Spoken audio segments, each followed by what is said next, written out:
Megeshan, Devdatta and Aditya, please take care. I am leaving the meeting because I have a hospital appointment. Okay, and students, please enjoy the learning. Okay, you continue, Megeshan. Okay, sir. Giving host to Aditya. Okay, sir. Okay, sir. Okay, continue. Okay.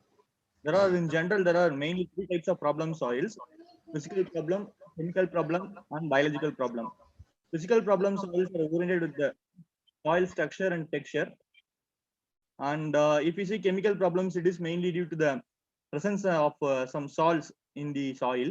And biological problem is mainly due to the presence or absence of microorganism in the soil. In this class, we are particularly going to deal about this chemical problem soils. Next slide, sir.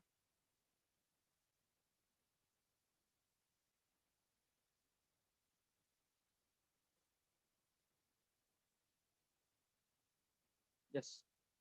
This chemical problem soils, they are called as salt affected soils. These salt affected soils mainly occur in arid and semi-arid regions. Why it is occurring in arid and semi-arid regions? Because in these regions, if you take the evapotranspiration is mainly higher than precipitation. That's why they are mainly concentrated in arid and semi-arid regions.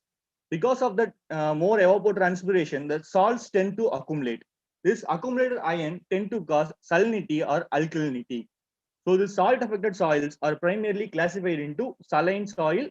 Next slide, sir. Student, it seems some internet connection problem.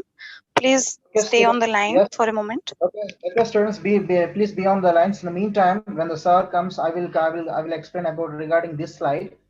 So overall, student, this is a very first introduction regarding with the salt affected soils. Mostly this is a very quite common in the regions called arid and semi-arid region. Arid and semi-arid region means there is less precipitation. That means you can't expect much rainfall here. That's why what will happen, there will be more evapotranspiration, greatly exceeds the precipitation. So what will happen when the whatever the water present in the subsurface area, so they are naturally in the subsurface area, there will be some salts called sodium, some carbonates and bicarbonates of sodium, potassium, calcium, magnesium, chlorates and carbonates and bicarbonates. So what will happen due to this evapotranspiration, these salts will be accumulated in the upper layer, whatever our plow layer, whatever we are cultivating layer is there now. From there to there, the application will be started. And finally, what will happen? So these soils will finally end up with a name called saline or sodic soils. Naturally, there are two types of soils will be there. There will be based on those salts have been classified. Well, I think just a minute, students. Just a minute, students, please.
So in the meanwhile, students, I will continue the 2-3 slides. In the meanwhile, sir will join and he will continue the class. So I'm continuing with the next slide. Well, students, as per the statistical data available up to today, so globally there are 8,000 million hectares of land was under the salt-affected conditions. You can see up to 800 million hectares was completely salt-affected soils, and it estimated about in that 800. Okay, it has been estimated that around in that 800 million hectares we can see there are 7 million hectares are in our country, that is in our India. It is around 7 million hectares will be there. In that, if we go for the classification of different kind of salt affected soils, like saline soils, around 2.996 million hectares are there. Here is the 2.96 million hectares are there, and coming to the sodic soils, around 3.77 million hectares are there. In overall, students, Gujarat and Uttar Pradesh share around the 2.2 million hectares of salt affected soils, and Uttar Pradesh around 1.37 million hectares in India, and the largest area under the salt affected area. So these two states are up to at present, the present statistics says that Gujarat and Uttar Pradesh have this amount of salt affected soils. So the next, and coming to the students, now we are going to the reality of the saline soils. So students, please remember this. This is a very important regarding the examination point of view. Saline soils depend on in a saturation extraction, that is in a saturation based extraction. If you've done a saturation based extraction experiment, it shows greater than 4 decisiemens per meter, and at exchangeable, at ESP, the exchangeable sodium percentage is less than 15%, then the pH is 8.5. Remember, students, if it is the EC is greater than 4, that is decisiemens per meter, and exchangeable sodium percentage, remember students, sodium percentage, it is less than 15%, and the pH naturally less than 8.5. So if the conditions prevailing like this, if the EC and ESP and pH is like this, then we can conclude that that particular soil has a saline characteristics, because of the surface crust as white salts. Naturally, students, if you have any practical exposure regarding these soils, salt affected soils, those fields are completely looks like a white in color. After complete harvesting of crop, you can see there's a white layer crust will be formed on that particular soils. So naturally, these are called the white alkaline soils. There is another name of saline soils is nothing but white alkaline soils. Naturally, in the Russian terminology, it is called this Saline chalk. Saline chalk means saline. It's alkaline. This alkaline, white alkaline. Saline chalk means there is white alkaline. It's called this is regarding the simple example for this saline soil. So remember, students, you please remember this one. Please note it down. EC and ESP and pH. These three characteristics are very important to classify the problematics, especially in saline soils conditions. So rating, regarding with the rating, students, naturally there will be a particular rating, particular suitability of rating. What is the condition, at what range of electronic conductivity? Electronic conductivity is nothing but the number of dissolved salts. How much percentage of dissolved salts are there? We can go. So very first, students, there are 4 categories are there: E1, E2, E3, and E4. So in that, if you see, students, that the EC is less than 0.25. Remember, students, these numericals are very important regarding the examination point of view. Even in the practical point of view, also these are very important in our in problematic soils management aspects. If it is less than 0.25 decisiemens per meter, it is a suitable. If it is coming to second category, if it is 0.25 to 0.75, that's a suitability. It is also somewhat suitable. If it is range from 0.75 to 2.25, there's not much that is not advisable, that is not suitable. If the condition is more than 2.25, it is also not suitable. So please remember, these are the 4 different categories of rating of electronic conductivity, which is compared to the unit is decisiemens per meter. In previous, there is a millimoles per meter, but later on they are given as a decisiemens per meter. Coming to the next slide. Formation, students. Yeah, now we will discuss how these soils are formed, how these saline soils are formed, what are the main objections. So the process, if you see the process which the saline soil formed is called as salinization, accumulation, salinization. Saline, the formation of saline soils is nothing but it is the process. What are the process taking place? That process is called the salinization. Mostly this type of conditions, especially the saline soil conditions, mostly happen or taken place only in arid and semi-arid regions only. Only in arid and semi-arid regions only. Arid means naturally less rainfall. It is very rare. Arid regions, saline soils occur not only because of less rainfall available, but leaching and transport of soils also. Naturally, Actually, if you go very in-depth reading of this particular problematic soil, there is a different kind of problem, different kind of formations and the inland salinity, salinity formed by the tidal waves. So naturally, there are a lot of things to learn in this problematic soil. So first we will see some basic concepts. So less not only less rain availability, but also leaching and transporting and high evaporations. Naturally, high evapotranspirations is there, means which naturally what will happen? The concentrated salts will be when salts will come and accumulate in the surface area. So that will be, we will end up with as a saline soils. So coming to the next slide, students. So major production what are the constraints? What are the different constraints we will see, students? So presence of the salts leads to the alteration of osmotic potential of the solution. Actually, students, if the concentration was very high in the soil, so if the concentration was very high in the soil solution, what will happen? Best example, students, if you want to give any particular explanation, just sorry, yeah. If you want to give a best example of saline soil, students, just remember this is a crop, right? This is the root system. This is a root system. This is a root system. 1 minute, students. Okay. This is the root. This is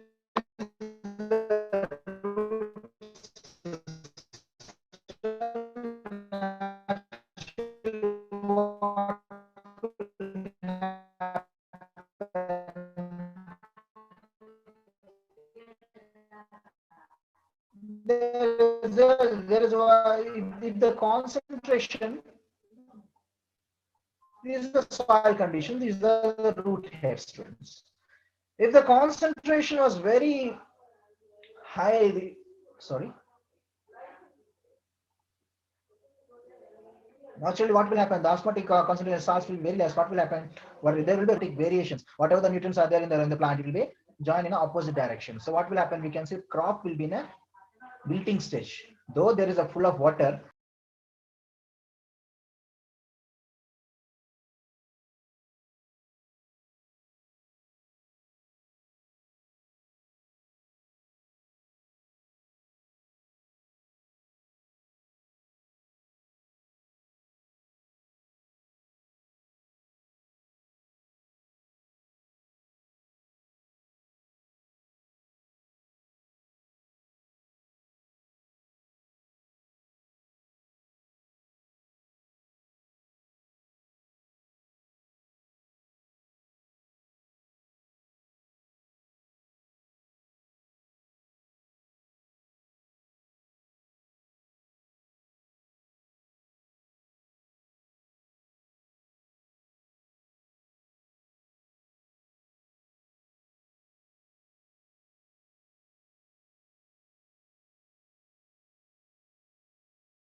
right, students? The sir had joined. Now he will continue the lecture.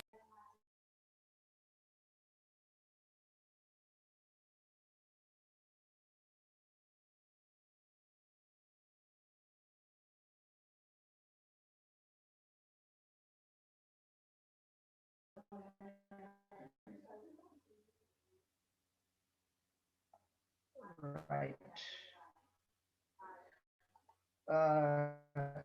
Students, we start from the formation. It is very good. Hello. Hello.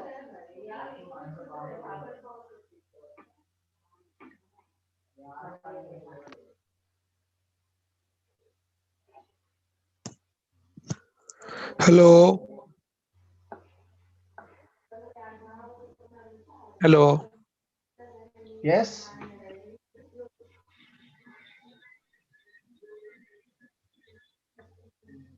Yes, continue, Aditya. Okay, I will continue, sir.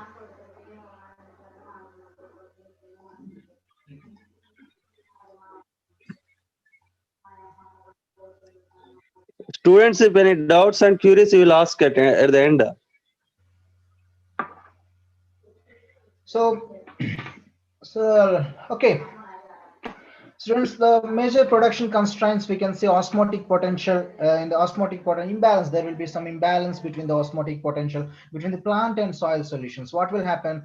The intake, water intake capacity, the water intake by the plant was completely restricted. Thereby, what will happen? If there is no water uptake, naturally there will be nutrient uptake also will be reduced. And in the soil, due to the high salt level, what will happen? Naturally, the microbial activity also will be very, very less. Specific ion effect on also I have seen, especially like there will be some due to this some higher concentration of particular or specific ions like chlorine and sulfate increasing up. Due to these ions, there will be some toxic effect. So these are the major production constraints we can see in problematic soil conditions. So how we are going to manage? So now we have discussed how the formation, what are the different causes for the formation of saline soils, and what are the constraints. We have discussed a small piece of constraint. What are the constraints will be happen? Now we will discuss how we have to manage this. What are the different way of management practices are available. Naturally, students, what will happen? We want to manage the saline soils. You have to go for leaching. You have to go for leaching with a proper good quality of water and with providing with a good drainage. You want to maintain a good drainage to remove all the salts and also coupled with leaching. So we have to go for good drainage and leaching. So students,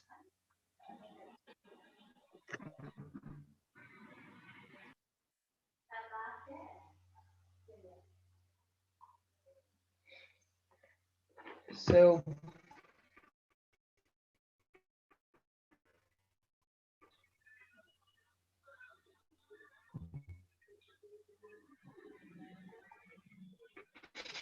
So and also another thing is then providing some lateral and main drainage channels around 6 centimeters deep or 40 centimeter wide. We have to give a proper drainage system, leaching of the salts. Overall, we have to do all these things. And also we can go for subsurface drainage system. It is a very effective tool for lowering the water table level. Naturally, students, to reduce, we have to always be in these conditions where the salts are very high, where the salts conditions are very high.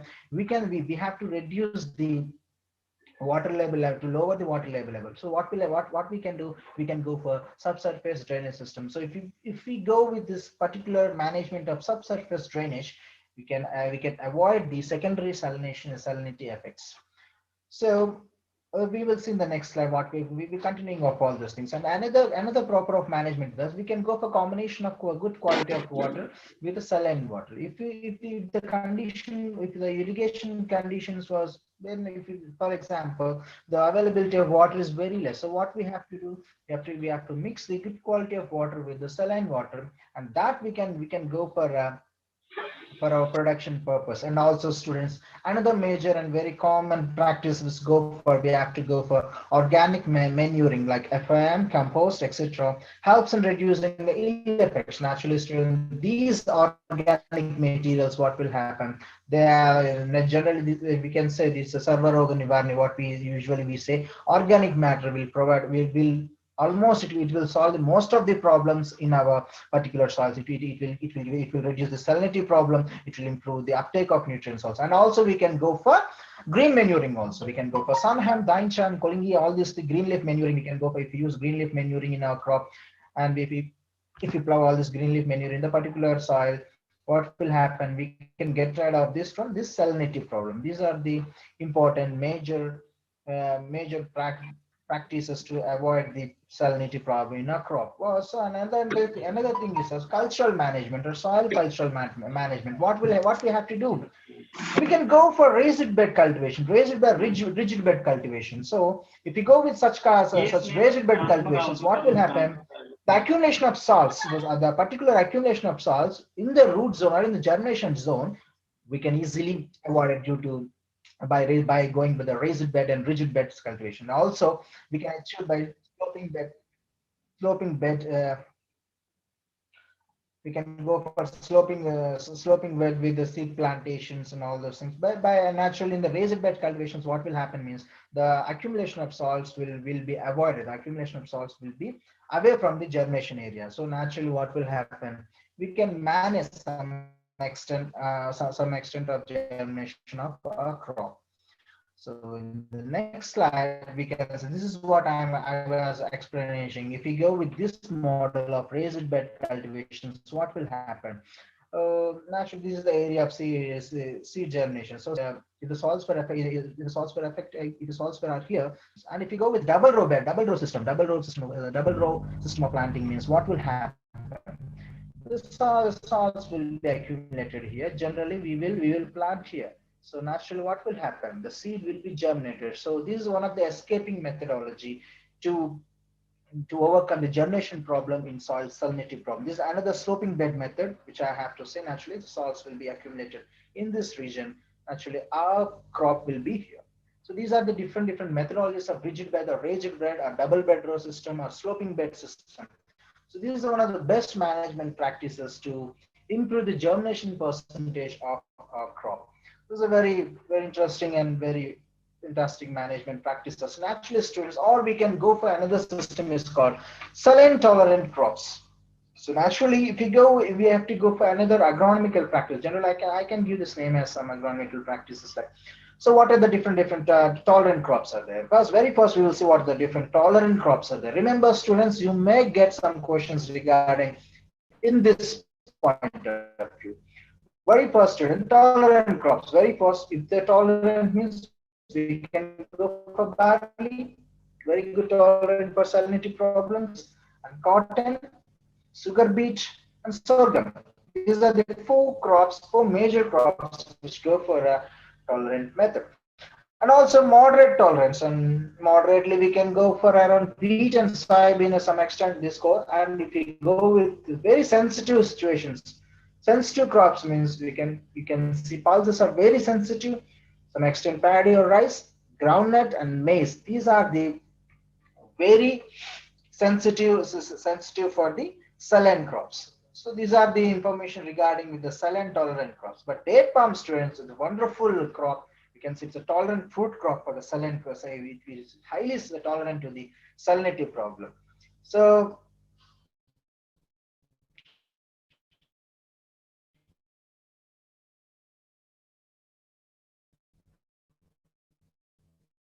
these are the regarding these are the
very bad. Are you there, students? Yeah, it's raining Yes, sir. here. Yes, sir. Please go ahead, sir. Yeah, it's raining here.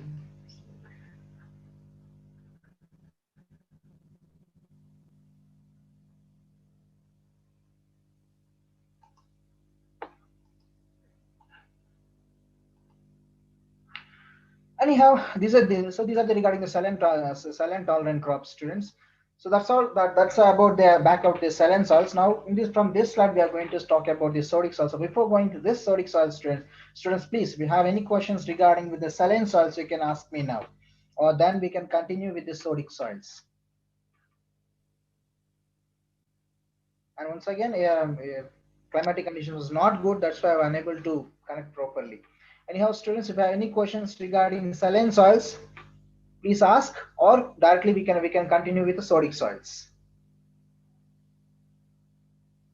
You can unmute yourself and ask any query if you have.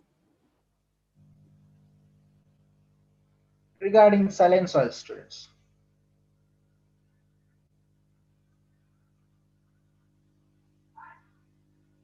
Okay, there is no questions from any side, so I'll continue my lecture regarding with the sodic soil, students. Okay, students, now let's see what is the conditions or what is the scenario in sodic soils. Sodic soil is defined as a soil having a conductivity of saturation extractants. Students, remember, in soil science, naturally we will see pH. We go with some 2:3 or 1:5, like the different proportions of calculating or doing experiment of pH. In overall things, this saturation paste extraction has give very precise value. It gives a very precise value. So almost, I think all of you know what is the meaning of saturation paste extractant. So if you see the pH EC in saturation paste extractant, if the EC is less than decisiemens per meter, see the opposite to the saline soils, and the exchangeable sodium percentage is greater than 15, and the pH is between, usually it will be around, there will be some zigzag, there will be some seesaw between the 8.5 to 10 situations. So this is called, even if you go some areas of Kerala, you can see around some 10 also, you can see this range of pH. So that much salinity will be there. So the pH is around 8.5 to 10. So remember, students, if the condition is EC was less than 4 decisiemens and exchangeable sodium percentage is greater than 15, and the pH is around 8.5 to 10 in this range, then you can conclude that that particular soil comes under the sodic soils. In coming in Russian terminology, we can call this called as a solenids. This is a Russian terminology. You may get some questions even this terminology also regarding with the sodic soils. And there is another important measure is that to calculate because sodic soils means completely sodium dominated. So sodium domination is very high when compared with the other salts. Okay, so in that, so we have to go for sodium absorption ratio to calculate the sodic soils. What is the condition in the sodic soil? So if you go with the sodium absorption ratio, it will measure the stability of the water for the use of irrigation to determine concentration of solids dissolved in the water. Naturally, student, it always compare the higher sodium absorption ratio less suitable for the water for irrigation. So it is always be compared with other cations. If there is a more SAR ratio, if there is a very high sodium absorption ratio, what will happen? That particular water is not suitable for particular cultivation of crops. So this is a typical value for SAR. Sodium absorption is the sodium divided by half. It's a very orthodox equation. Everyone knows that calcium plus magnesium. So this is the SAR value, and there is a particular range for SAR. These are the different classes. So naturally there are 4 different classes. It's S1, S2, and S3, and S4. If the SAR value, sodium absorption ratio, is less than 10, if it is less than 10, you can go, that is a very suitable. You can go, that water you can use for irrigation purpose, you can go for cultivation. If it is around 10 to 18, even though we can go suitable, but if the condition was 18 to 26 and more than 26, you can't expect anything. It is not suitable for particular irrigation. You can't go for particular irrigation crop because it is a very high sodium domination. What will happen? The sodium will disturb the other salts. So naturally there will be a domination of the sodium, or sometimes it will end up with the poor physical chemical. We will discuss all those things, physical and chemical properties, how it will affect sodium will affect the physical and chemical properties. And please remember the previous slide is very important. And another thing is, students, ESP. This is a very important. Exchangeable sodium percentage is nothing but the amount observed sodium on the soil exchangeable complex. So how much sodium was absorbed, which was absorbed on sodium complex it will be explained, or it will be calculated, or it will be analyzed by this particular equation. What is that? We go with this, it is compared with the CEC students. So exchangeable sodium percentage is equal to exchangeable sodium divided by CEC cation exchange capacity, which means compared with other cations, into 100. So based on this percentage, they will see how much sodium ions, or how much quantity of sodium was absorbed on the sodium complex. So based on this, we will calculate the ESP. Please remember, students, these equations, these levels are very, very important for your examination purpose and also for the practical use purpose also. Coming to the students, regarding this degree, there is a proper values regarding as the EC and SAR, sodium absorption rate. There are particular ranges there. Even in ESP also, exchangeable sodium percentage also, there is a particular range. Now we can see, students, exchangeable sodium. If the condition is less than 6, exchangeable sodium, it is a non-sodic. If it is 6 to 10, somewhat sodic, it's come to near to the sodic. It's a percentage student. All the 6 to 10 all comes under the percentage only. If it is 10 to 15, you can consider it as a moderately sodic student. You see, if it is around 10 to 15, you can say those particular soils are completely comes under the moderately sodic. If it is around 15 to 25, it is a strongly sodic. Around, if it is more than 25, it is highly, very strongly sodic. These two ranges is there, no students, are very dangerous for the crop cultivation. Very difficult for us to crop cultivation. We have to go for chemical amendment only. Then only we can recover that particular land to the cultivation purpose. This is a very particular, very dangerous to the agriculture purpose. So these are the degree of ESP, exchangeable sodium percentage. Please note it down. These typical values are very important. Coming to the next, students, formation. How the sodic salts are formed. As we discussed there, how the saline salts are formed. Now we will discuss how the sodic salts are formed. There is a national calcium and magnesium are the principal cations found in the soil solution, students. Naturally, calcium and magnesium, all are divalent ions. So naturally, these are the found in a soil solution and on exchangeable complex. So normal soils in aerated. Naturally, in very common or natural soils or normal soils, we can see these types. But when excess soluble salts accumulated in the soils, like sodium, frequently becomes dominant and cations in the soil solution are considered as the alkali or sodic. See, both are the synonym, students. Both alkaline soils are synonym words. So the soil formed due to the alkalization process is called as sodic soils, students. So naturally, if the dominance, so naturally this calcium, magnesium, all will be available in the normal soils, everything. But the sodium was excess if it is crossed its limit, as I shown in the previous exchangeable sodium complex. So what will happen?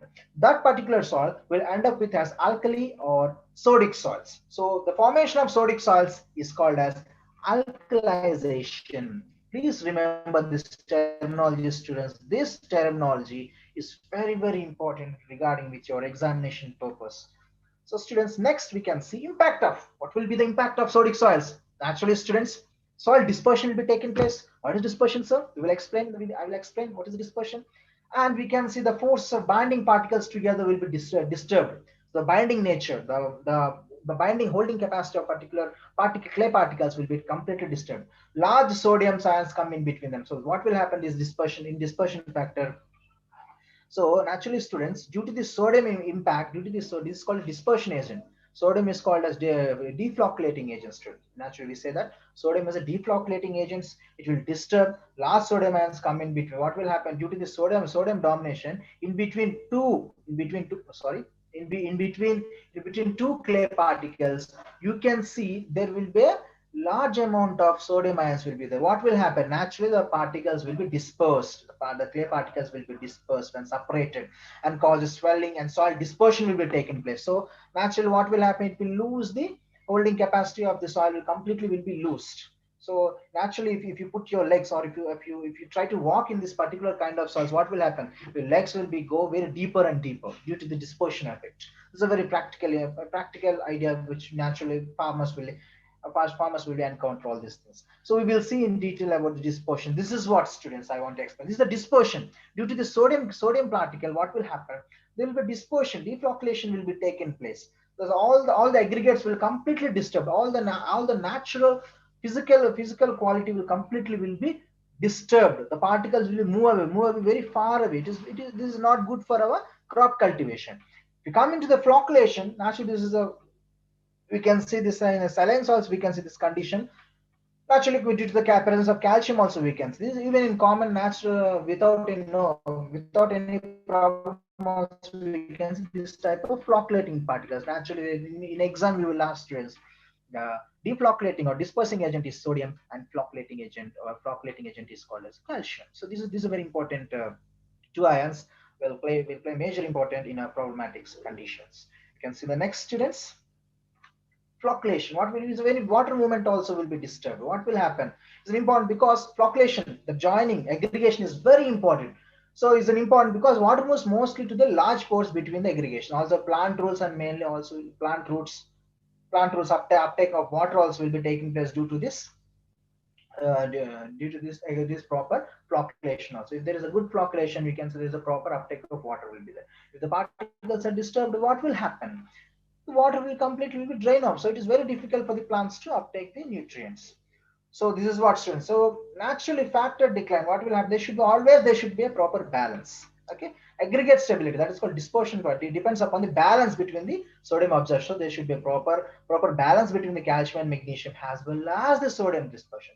So students, there should be a proper balance. This values between the EC and this is a lower EC. If you go very lower EC, there will be, due to the dissolved salts, what will happen? There will be some problems. It will end up with alkali salts. Or if you go with higher EC also, due to the dissolved salts, what will happen? Sodium concentration will be there. There will be a dispersion of salts. All the natural aggregates will completely disturbed. Even this also will be disturbed. This also. So there should be a proper factor. There should be a proper balance should be there between these two factors. And flocculating agent. If the conditions like this, if it is more, what will happen? The soil particles will flocculate if the concentration of calcium increases relatively to the concentration of sodium. What will happen? It will go with flocculating agent. Just now I said, if the calcium magnesium was very high, SAR the seesaw was completely bent in this side. What will happen? It's called the flocculated. So the soils will be flocculated. And if you go with the reverse conditions, if the condition of sodium was very high, what will happen? There will be a dispersion. There will be a the particles are completely dispersion will be taking place. There will be a lot of problems, lot of physical problems will be there. There will be no, the uptake of nutrients will be very difficult, and then sometimes will encounter with sodium toxicity also. This is a problem with the dispersion soils. Coming to the next, students, continuation. If you go with, so soil dispersion causes clay particles to plug the soil pores. Actually, it will plug the soil pores. What will happen, students? If there is the particles are complete dispersion, what will happen? All the small particles will be closed. Will plug means it will close all the pore spacing. So what will happen? All the pore spaces. That means, for example, students, think these are the small particles. Sorry, these are the small particles. These are the big particles. Naturally, all particles are dispersed. All particles are dispersed. What will happen? Due to the dispersion effect, all these particles will come and settle here. These small particles will come and it will plug the pore space. Pore space will completely be plugged. Completely will be sealed off. Completely will be sealed off. What will happen? The permeability. So permeability will be completely reduced. So permeability will be reduced. So reduce the soil permeability. So what will happen when the soil is repeatedly wetted and dried conditions? What will happen? Dispersion, of course. It reforms and soil solidifies almost. It will become like a cement-like soil. Will little or no structure. Structure will come. There will be no proper structure will be there.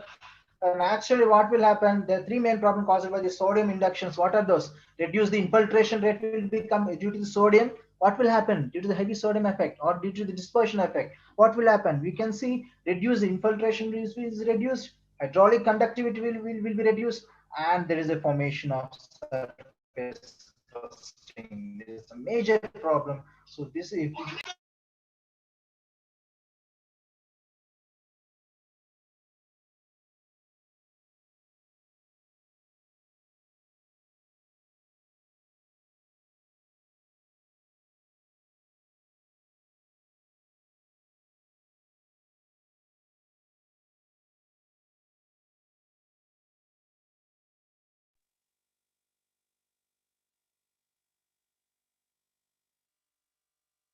Sir, please unmute yourself. Sir, can you hear me? Yeah, I can hear. Please wait, please wait.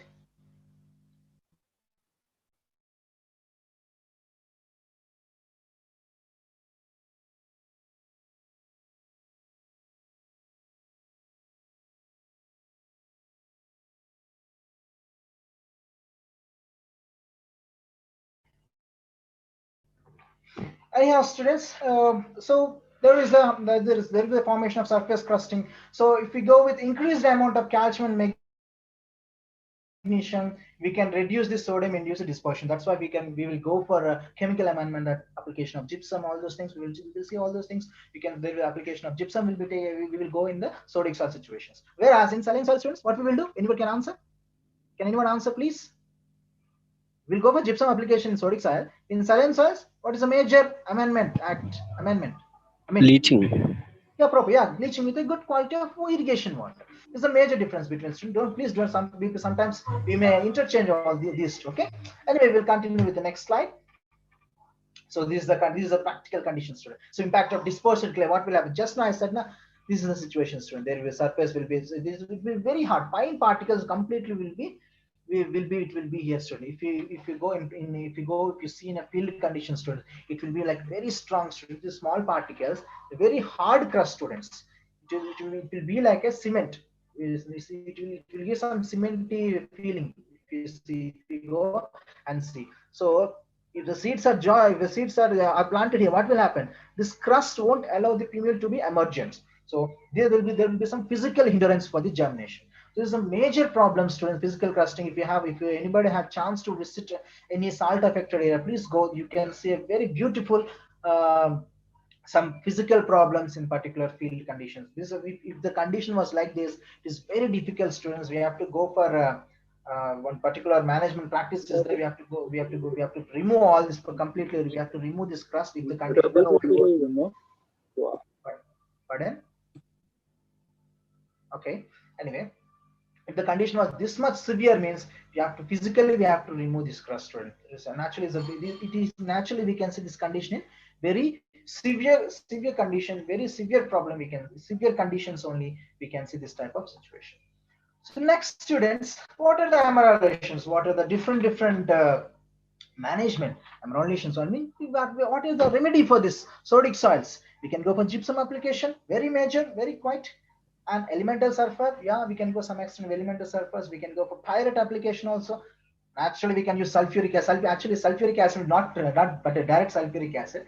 This is actually from industrial waste. Actually, in it, naturally like distillery spent wash we can use, distillery effluents we can use, pulp paper, even from this paper mill industry also. This pulp from paper mill, you can get some waste pulp and paper mill effluents, some wastage from paper mill effluents also.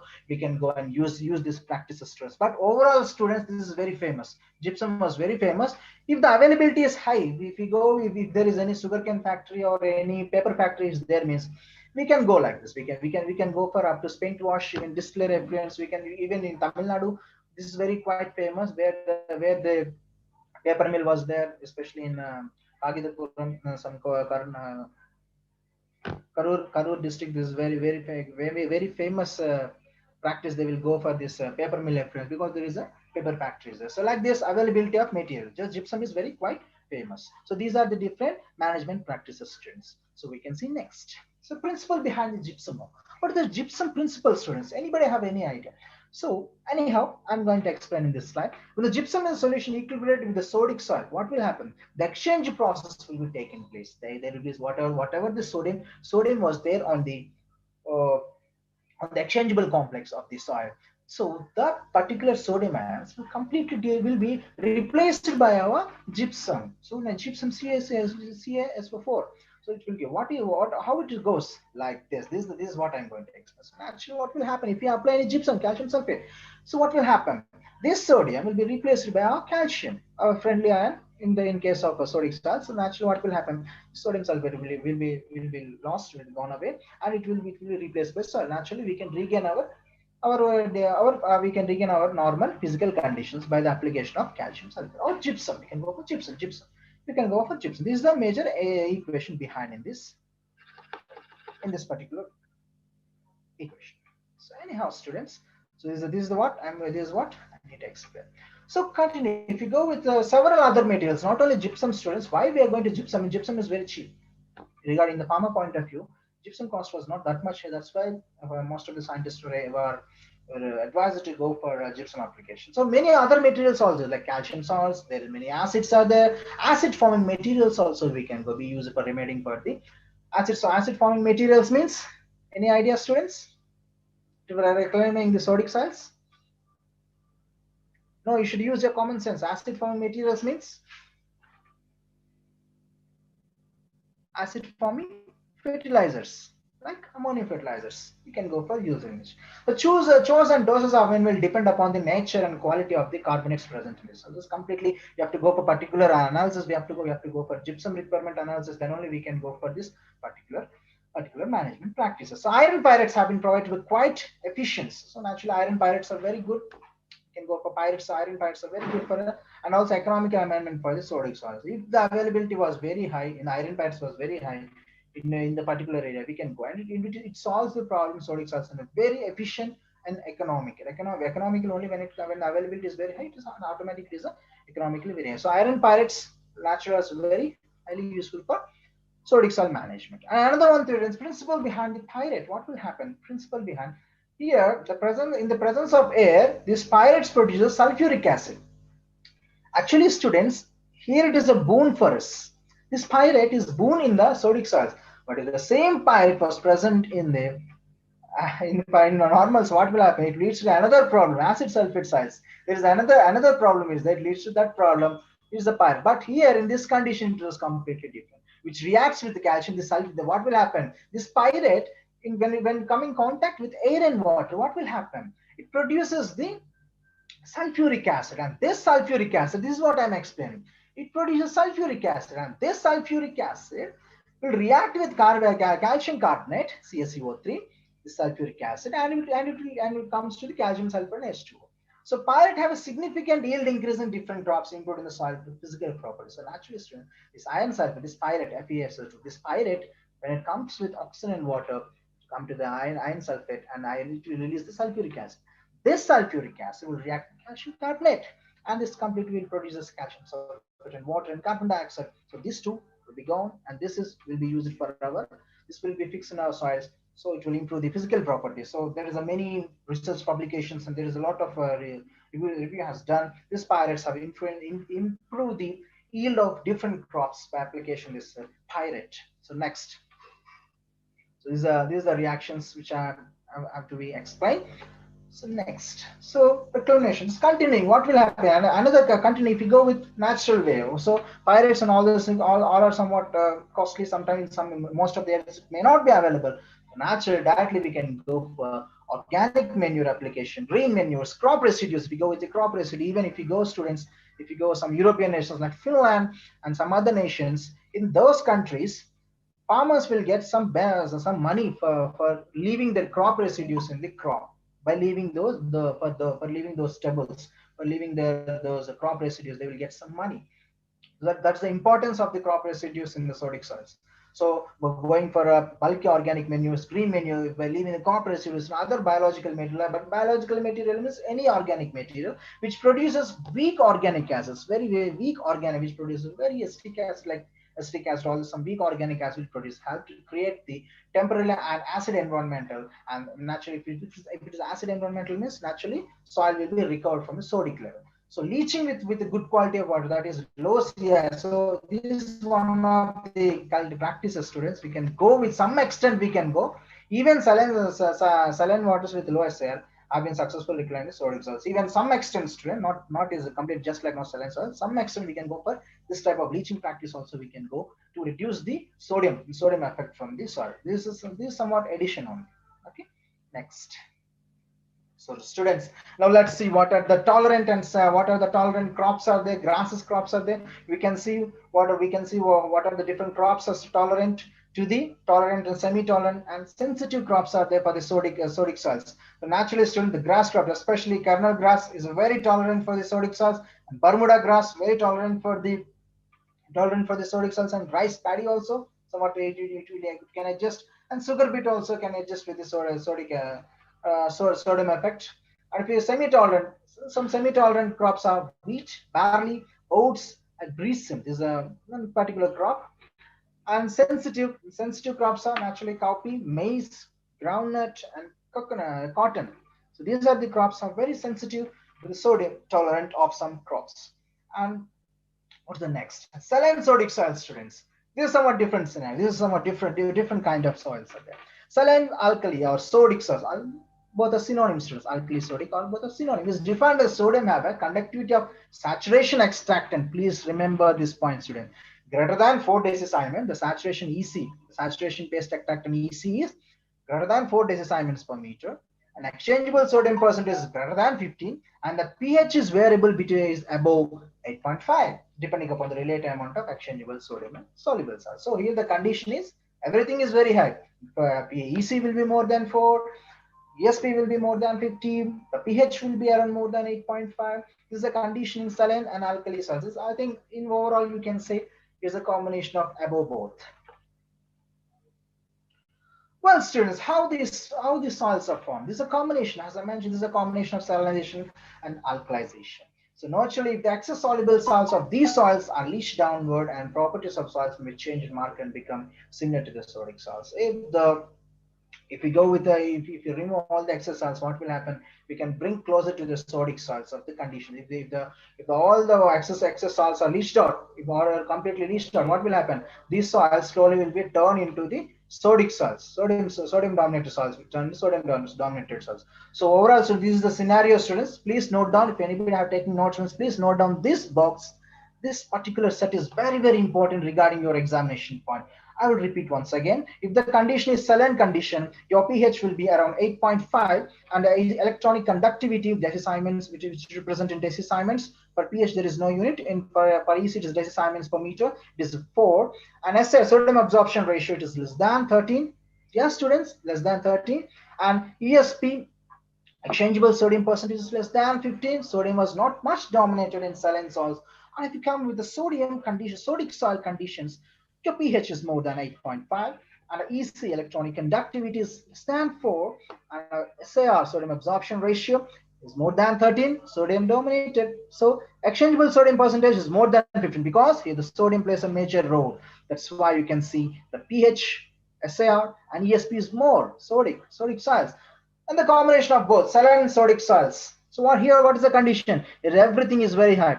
The pH is around 8.5, more than 8.5.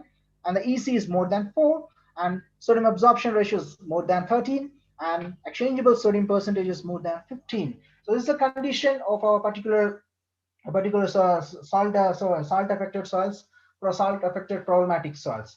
We can see the questions. Naturally, what is the difference between soils? Now we have to see what is the major difference between the salinity and sodic soils. Here we can see. Now. Yeah. Any questions? I think so, sir. Yeah. Oh, Magesh, Sir, you can? Okay, Magesh. Shall I continue, sir? Okay, Magesh, you can continue this. Okay. Yeah. Okay. Good evening, students. We have already seen about the salinity and sodicity. Here, there is one question. What is the difference between salinity and sodicity? In saline soils, also we are having sodium. In sodic soils, also we are having sodium. But what is the major difference? It's an open question. Anyone can answer. Please try to interact. Please.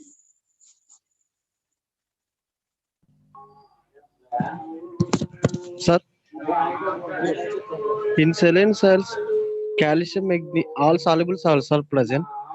In sodic soils, sodium is dominant than calcium and magnesium, other cations. Okay. Any other answer?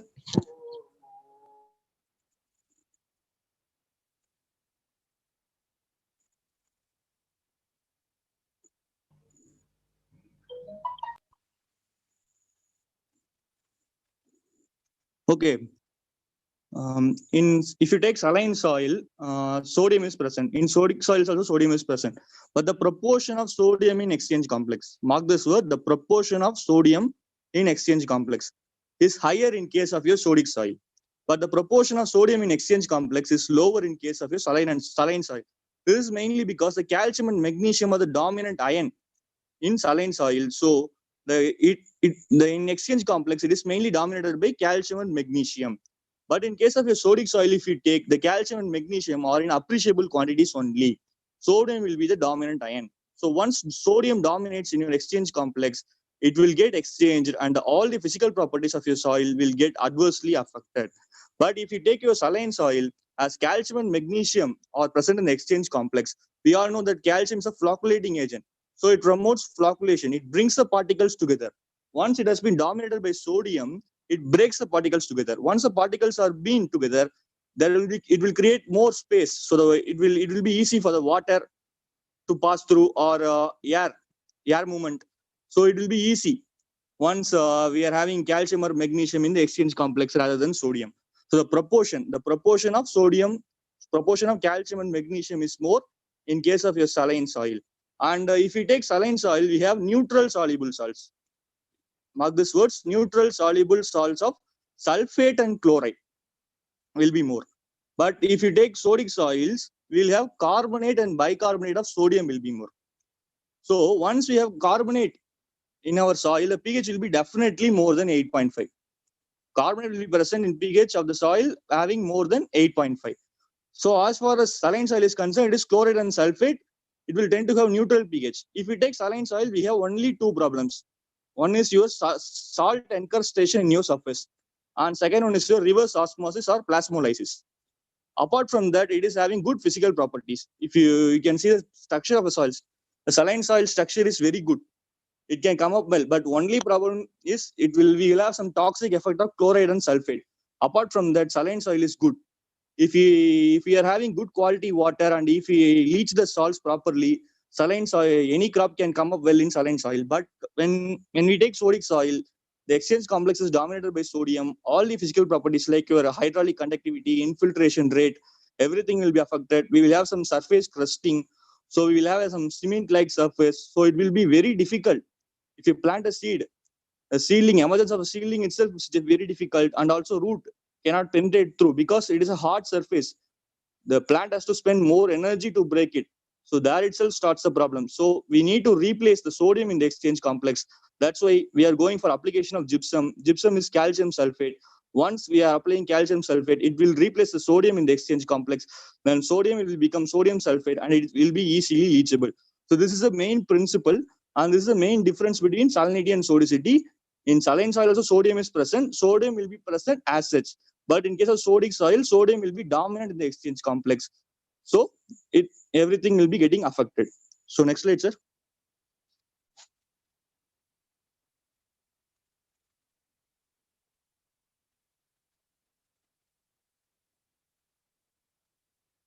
So next slide, sir.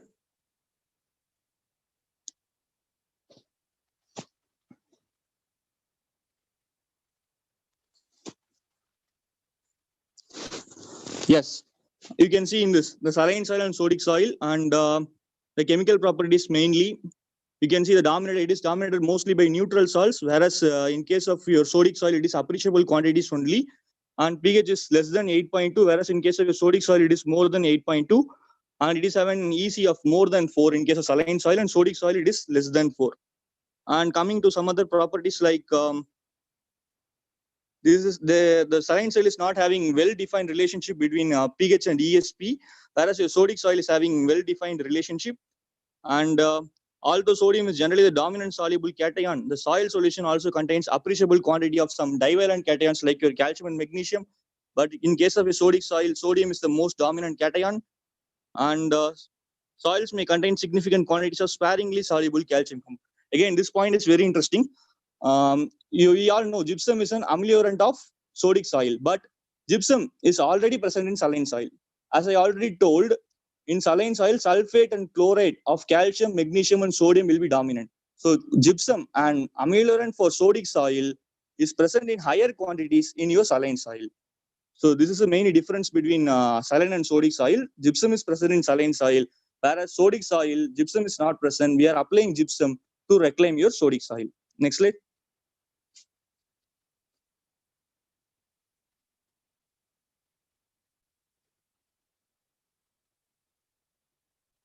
Again, if you take some physical properties like, as I already mentioned, saline soil is having some neutral soluble salt, so it is having pH less than 8.5, and it is having some good physical properties when compared to your sodic soil. And also plants will be coming up well in case of your saline soil when compared to your sodic soil. And we can have some toxicity effect of sodium chloride and sulfate in case of your saline soil. And coming to this geographical distribution, so saline soil is morely concentrated in arid and semi-arid region, whereas your sodic soil is mainly concentrated in semi-arid and subhumid regions. Next slide.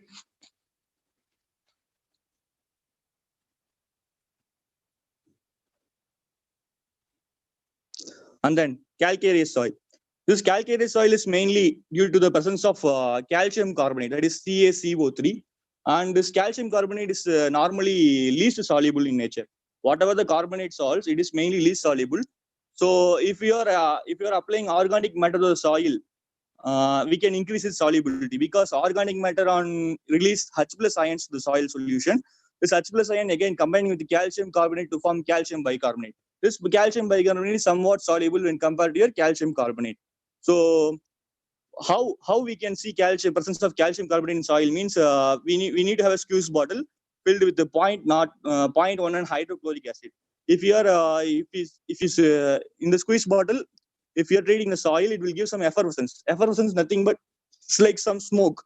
If there is smoke coming means we can know the presence of calcareous soil. The pH of calcareous soil is usually 7.6 to 8.3. Next slide.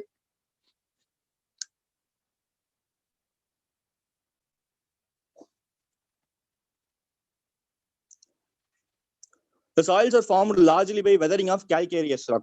And some of the weathering of rocks will also tends to result in formation of this calcareous soil, mainly the chalk, marl, and limestone. And the soils are often very fertile. Soils can become calcareous through long-term irrigation water. If you are having irrigation water and having some calcareousness, and if you are using this water for a long period of time, it will also result in calcareous soil. It contained nearly about 3% to more than 25% of calcium carbonate by weight. Next slide.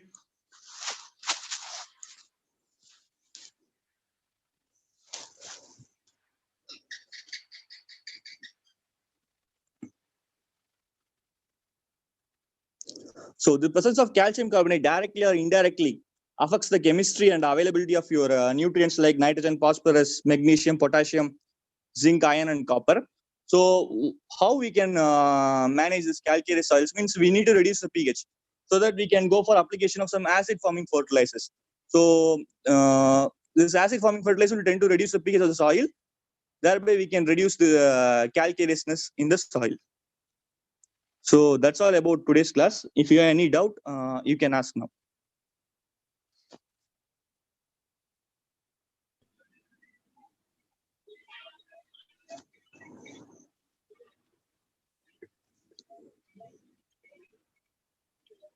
Yes, Mageshan, please summarize. Okay, sir. I will summarize. Okay, today we have seen about chemical problem soils, particularly salt affected soils. That is saline soil, sodic soil, saline sodic, and calcareous soil. So saline soil. What is the way to characterize saline soil? Means soils that are having EC more than 4 and pH of less than 8.5 and ESP of less than 13. Then we can call the soil as saline. In Russian terminology, they are calling it as tolerant chalk. We can remember it as saline soil is having white in color. So tolerant chalk base is also white in color. So we can remember it as tolerant chalk. So how it is formed? It is mainly formed due to the process of salinization. Salinization is nothing but accumulation of soluble salts. So by that process, it is mainly occurring. It is mainly occurring in arid and semi-arid regions because the annual evaporation rate will be higher than the annual rainfall. So it will tend to concentrate the salts more on the surface. And there is only less rainfall in case of a saline soil. So the salts will be deposited on the surface rather than leaching out. So there are two reasons. One is less rainfall, another one is high evaporation. These are the main two reasons that are responsible for the formation of saline soil. So a saline soil is formed. How we are going to reclaim it? So if there is more amount of salt is present, we are diluting with water.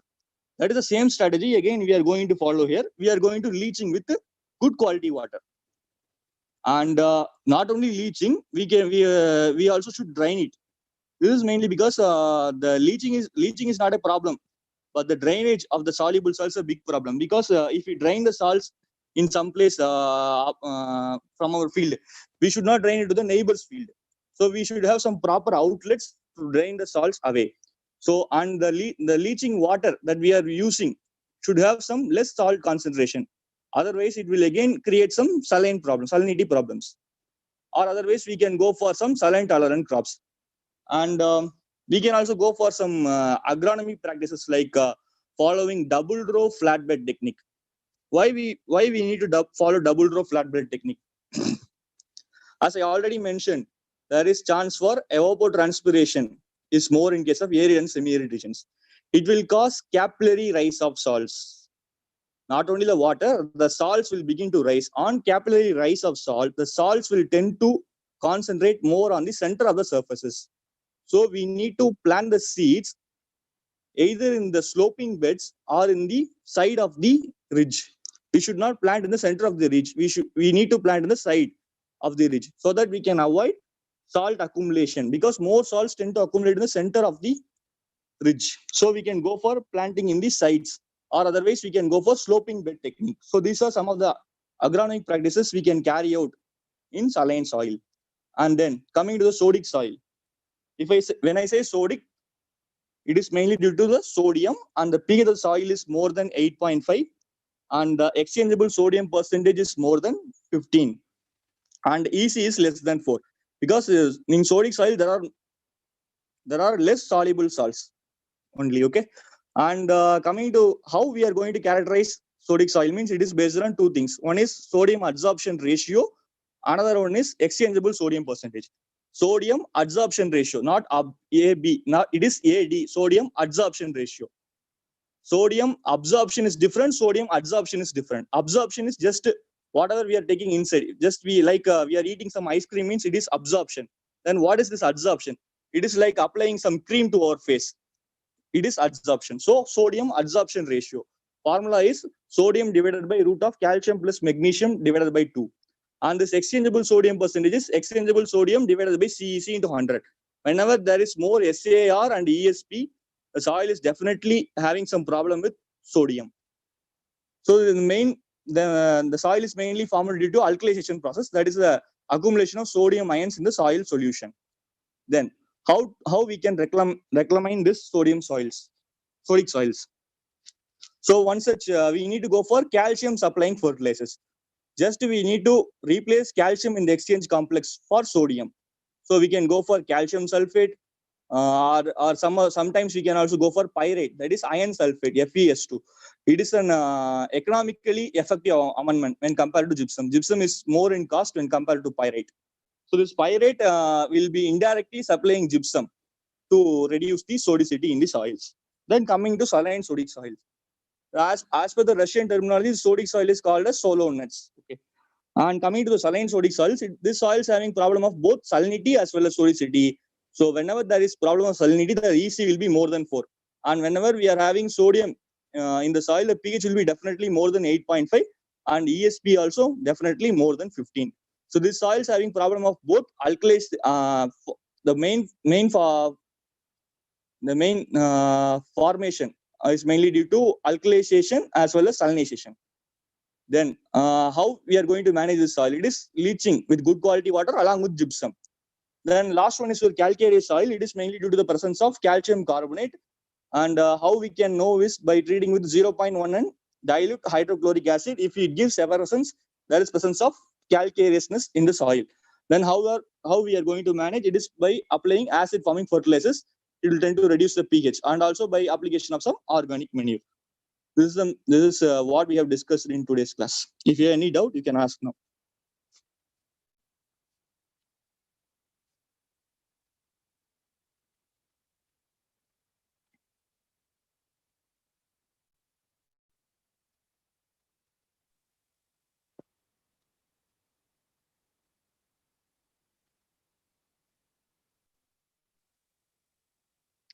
If you have any doubt, student, you can unmute yourself and ask the query.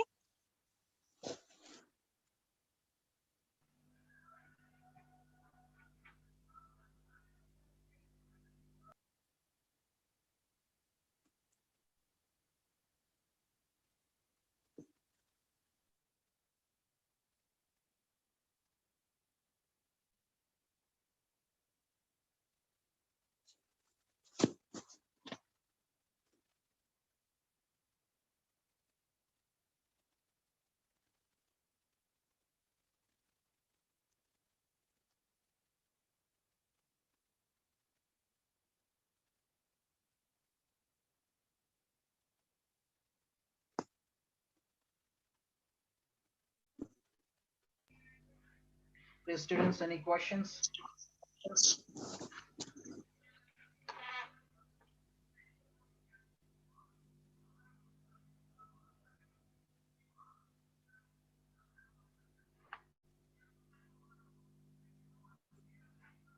No questions. I think everything is clear?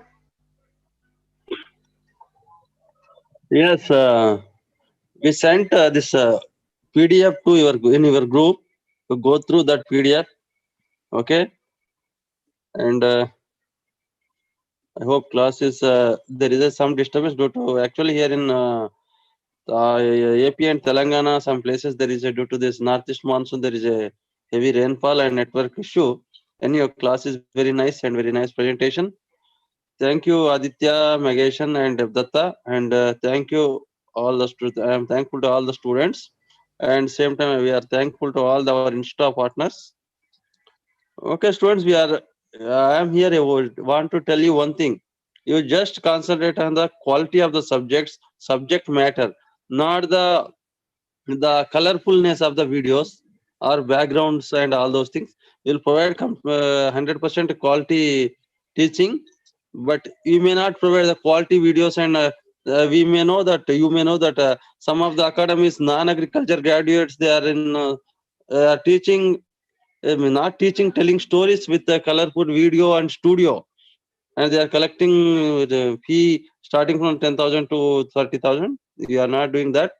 We will provide a quality guidance, and we here only your soil scientist will teach you soil science.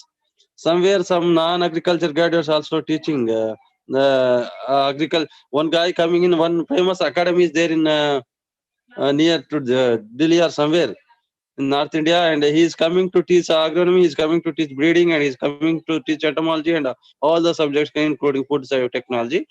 And they are mainly giving coaching for AF, and now they are also started for JRF SRF. But you just go through the what they are teaching, what is the content there.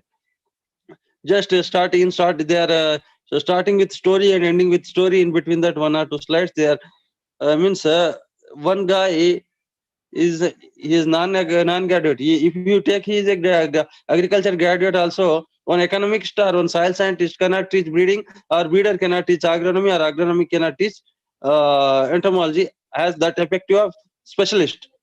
So here we are the team of 50 different faculty members throughout the India.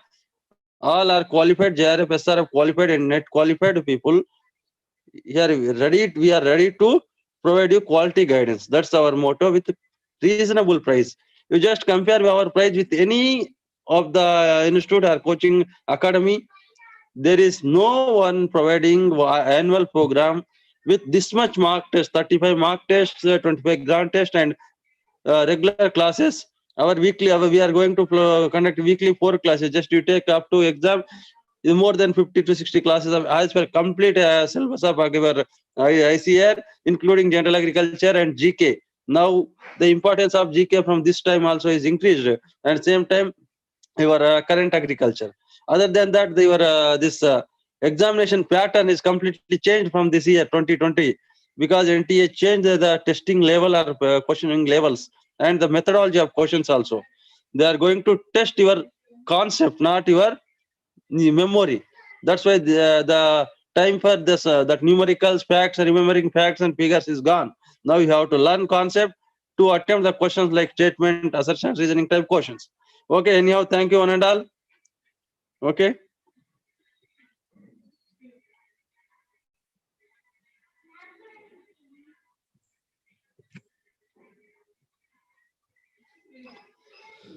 Any query?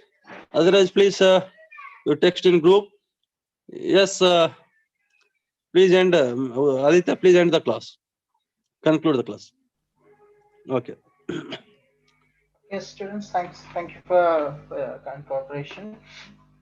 And hope you have given some basic and fundamental information regarding with the problematic soils. Hope you are satisfied. Thank you, students, and make use of this academy. We are all from a different institutes with different with subject matter specialist. Thank you, students. Thank you very much. And finally, one thing: these all are demo classes. In regular classes, we are going to elaborate each aspect very elaboratively in all aspects. These are demo classes, means sample classes. Don't think these are something not explanative or very small. Someone is raised they just doubt, not explaining everything. These are the demo classes. So we are giving an overall view of that particular aspect. You'll explain individual, even saline soil in one class and sodic soil in one class in detailed. And we are follow all the standard books only. There is nothing soil science above your ISSS and DK Das or Segal or your body book. So these are the 4-5 standard books, and we follow all the standard books only. Thank you. Yes, students, this is a demo class. Actually, we have to cover many sections. That's why we are moving somewhat very fast. But in regular classes, situation will be very different. Our teaching methodology is completely different. Thank you, students. And Mageshan, is there any poll today for us? No, sir. No, sir. No poll. Okay. Thank you, student. That's all. Hope all you are satisfied. That's all for today's class. Now you can leave the channel. Thank you.